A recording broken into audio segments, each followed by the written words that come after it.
Assalamualaikum warahmatullahi wabarakatuh. Halo semuanya, gimana nih kabarnya? Semoga dalam keadaan sehat walafiat ya. Di sini saya akan memperkenalkan diri. Nama saya Ahmad Dafarehan dengan NIM 432210116. Di sini saya mahasiswa program studi S1 Akuntansi Fakultas Ekonomi dan Bisnis Universitas Mercu Buana. Pada kali ini saya akan memperlihatkan teman-teman untuk pengolahan data, uji validitas dan uji reabilitas sebagai pemenuhan tugas besar 1 pada mata kuliah Statistik Bisnis yang diampu oleh Ibu Dr. Erna Setiani, yang mana kelas beliau pada hari Rabu 13.15. Di sini kita akan menggunakan data primer, teman-teman. Untuk lebih lanjutnya, kita langsung aja ke video berikut ini.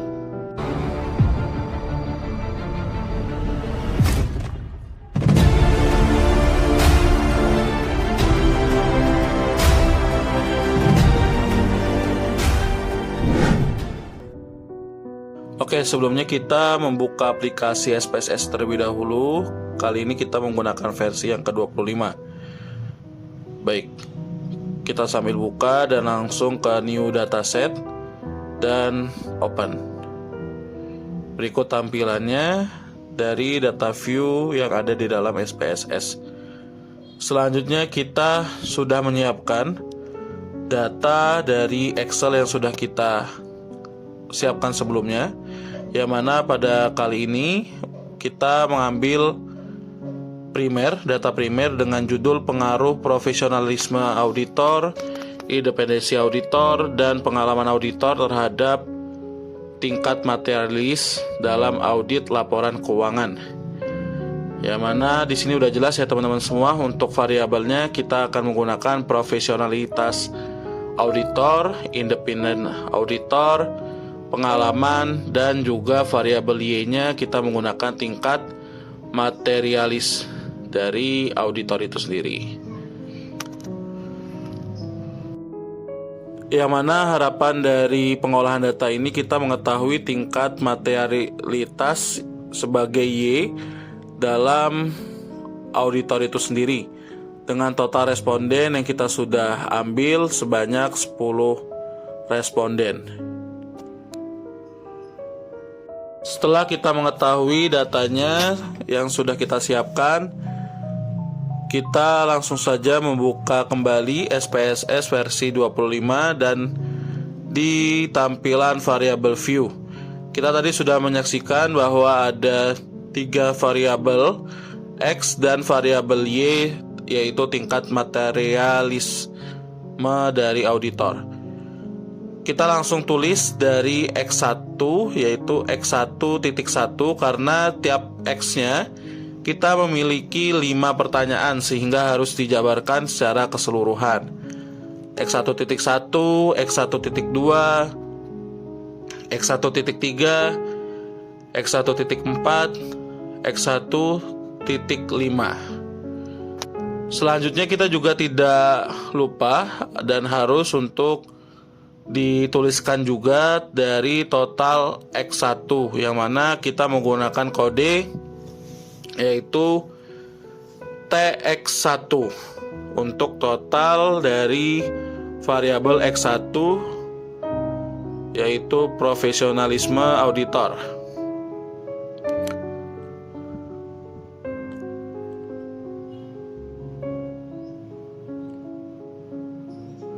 Berikutnya sama dengan yang di atas, yaitu X2 juga memiliki 5 pertanyaan sehingga harus dijabarkan dari X2.1, X2.2, X2.3 hingga X2.5, dan juga total dari X2 yang ada di data Excel yang sudah kita siapkan. Lanjut dengan variabel X yang ketiga, teman-teman semua, kita juga memiliki 5 pertanyaan sehingga kita harus menuliskan secara keseluruhan di variabel view aplikasi SPSS versi 25 ini. Juga dengan didasari atau diketik juga dari total X tiganya. Kemudian kita akan menulis teman-teman semua terkait dari Y atau variabel Y. Nah, tadi kita udah pengalaman auditor juga udah. Sekarang kita ke tingkat materialisme ya teman-teman semua.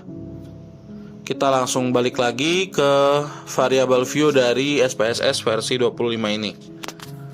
Untuk variabel Y kita tulis Y1, Y2, Y3, Y4, dan Y5.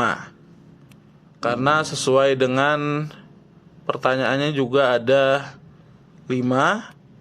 Dan juga kita tuliskan total Y atau TY.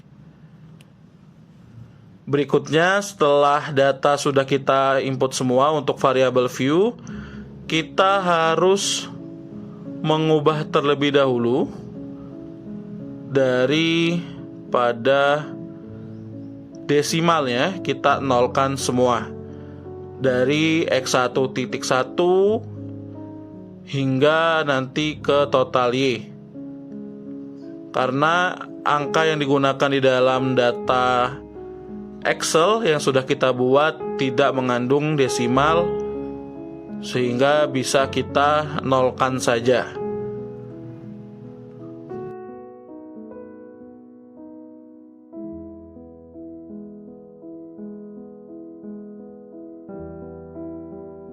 Setelah desimalnya kita nolkan, kita lanjut lagi untuk menamai dari tiap-tiap total X di dalam label. Kita lihat dulu ke data Excelnya. Untuk di total X1 ada profesionalisme auditor.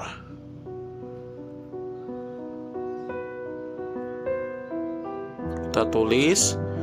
Untuk di total X2 kita lihat lagi ada independensi dari auditor. Independent auditor. Selanjutnya untuk total X3 kita lihat lagi ke data Excel terlebih dahulu. Ya. Itu ada pengalaman auditor. Kenapa kita labeli? Agar nanti di tampilan juga mempermudah kita untuk menganalisa lebih lanjut dari tiap-tiap total variabel yang sudah ditentukan teman-teman semua. Ini ada ketambahan, jadi saya hapus saja. Di total Y kita ada tingkat materialisme dari auditor.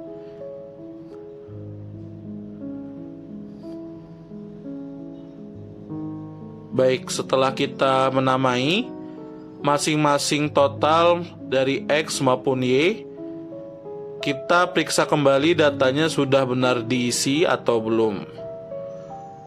Apabila sudah, kita untuk mempermudah kita lebarkan saja labelnya agar kita bisa melihat dengan jelas masing-masing label. Selanjutnya kita akan mengganti untuk measure. Dari unknown kita ubah menjadi ordinal. Kenapa kita ubah? Yang pasti dengan adanya pengubahan ini diharapkan mampu kita mendapatkan hasil yang terbaik dari pengujian atau olah data primer yang kita sedang lakukan ini.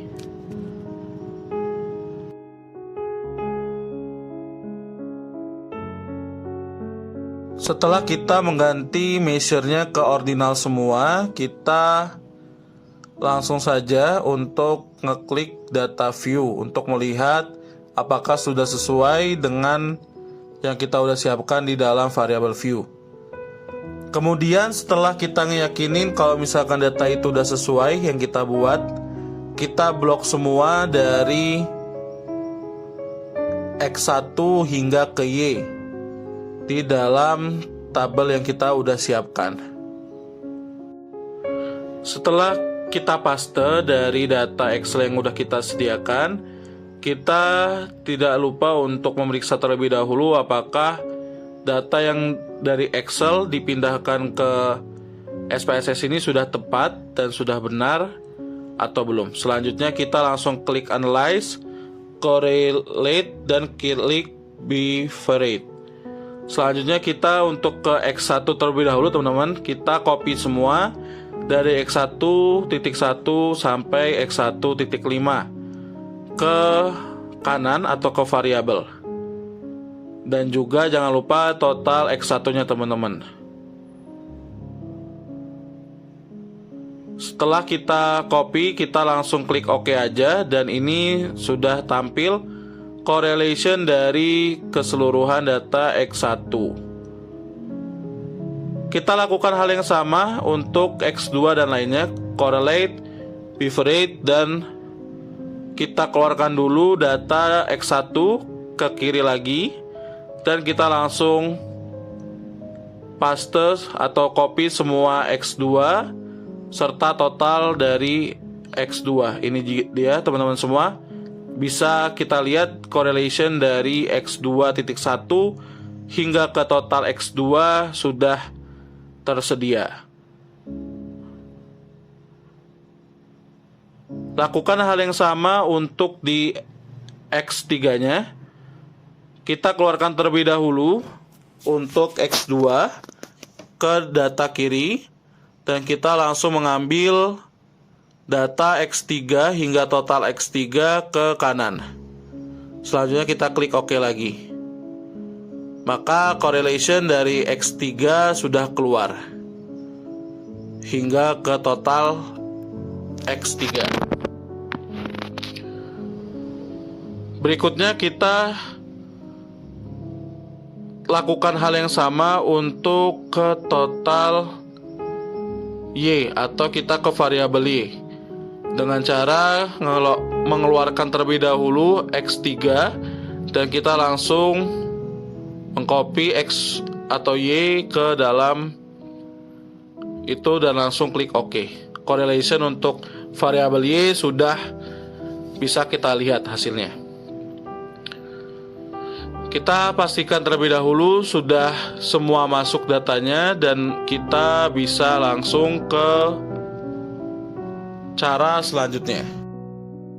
Selanjutnya kita akan mencari atau kita menguji uji reliabilitas.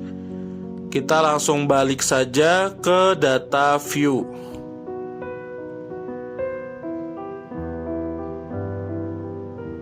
Kemudian kita langsung ke analyze. Kita pilih scale dan pilih ke reliability analysis. Selanjutnya kita tinggal memasukkan dari X1.1 hingga X1.5 teman-teman ke data kanan. Dan untuk total X1, X2, X3 bahkan total Y tidak perlu teman-teman semua. Dan kita pilih ke statistik dan klik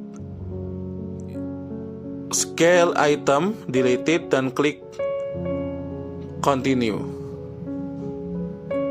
dan klik OK. Maka reliability statistiknya sudah dapat terlihat.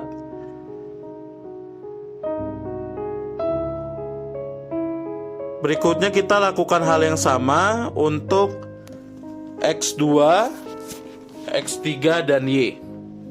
Sama, klik analyze, scale, reliability analysis.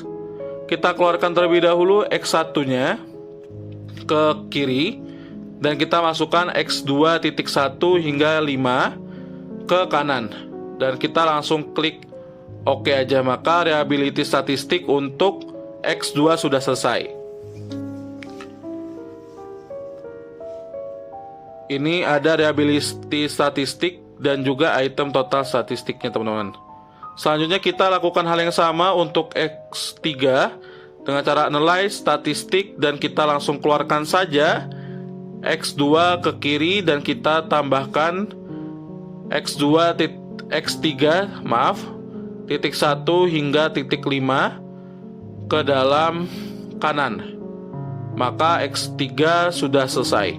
Diingatkan bahwa kita tidak menggunakan total X ataupun total Y ya teman-teman semua. Selanjutnya kita lanjut lagi untuk ke scale dari Y-nya. Kita keluarkan lagi data dari X3 dan kita langsung ke Y1 sampai Y5, masukkan ke data kanan. Tinggal klik OK dan sudah jadi. Kita bakal ngelihat bahwa data ini valid atau tidak teman-teman bisa dari dua cara. Namun sebelum kita memasuki dua cara tersebut, kita lihat terlebih dahulu apakah data ini sudah sesuai atau belum. Cara melihat data sudah sesuai, kita bisa lihat apakah N sudah sesuai dari responden yang kita ambil teman-teman semua.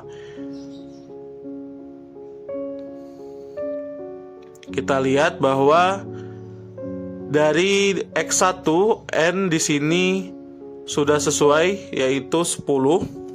Yang mana tadi kita awal sudah lihat bahwa responden kita berjumlah 10 orang.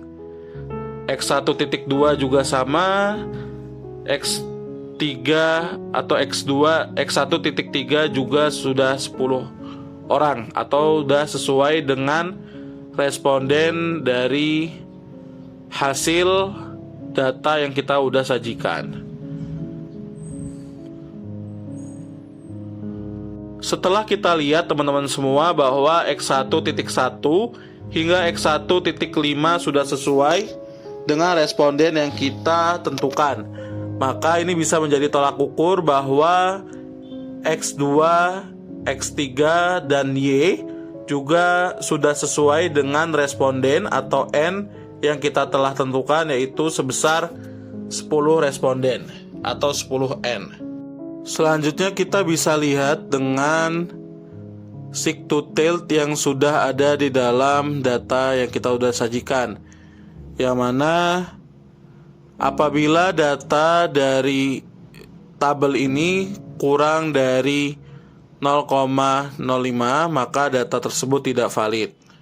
Selanjutnya kita bisa melihat dari Pearson correlation, yang mana kita bisa bandingkan dengan R table teman-teman semua. Cara untuk membandingkan R table yaitu kita lihat dari N dan kita langsung kurangkan 2 saja. Seperti yang tadi saya bilang bahwa kita tinggal kurangkan N dengan 2, yang mana tadi total responden kita ada 10, dikurangin 2 adalah 8. Tingkat signifikansinya untuk DF atau N kurang 2 dari responden kita yaitu 0,5494 teman-teman.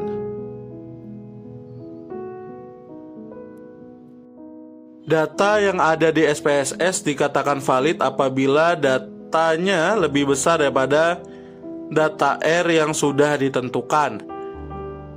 Maka dari itu kita harus lihat dari profesionalisme auditor, yang mana untuk X1.1 lebih besar, X2.2 itu lebih kecil, lebih besar, X1.3 itu lebih besar, X1.4 lebih besar, X1.5 itu lebih kecil, sehingga data ini sudah dinyatakan data yang valid.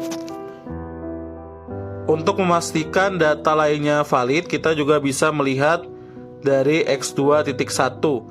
X2.1 ini lebih kecil, X2.2 lebih besar, X2.3 lebih besar, X2.4 lebih besar, X2.5 lebih kecil, sehingga data ini sudah bisa dinyatakan data yang valid.